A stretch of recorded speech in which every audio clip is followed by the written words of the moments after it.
নবীরে ভালোবাসি, নবীরে ভালোবাসি, নবীরে ভালোবাসি, জিকির করলে চলবে? নবীর সুন্নত নিজের মধ্যে রাখার দরকার আছে না নাই?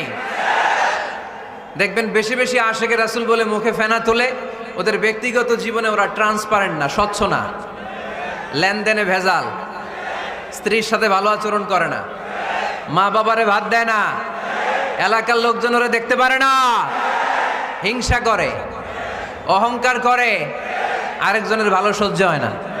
তো রাসূলের সুন্নাহ কি এটা? তুমি কিসের আশেকে রাসূল মিয়া? তুমি আশেকে শয়তান।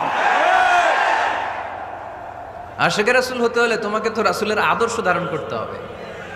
রাসূলকে আমরাও ভালোবাসি, আমরা সবাই ভালোবাসি, কিন্তু শুধুমাত্র ভালোবাসা আমার মুক্তি নিশ্চিত করতে পারবে যদি আদর্শে গন্ডগোল থাকে। কথা বলেন।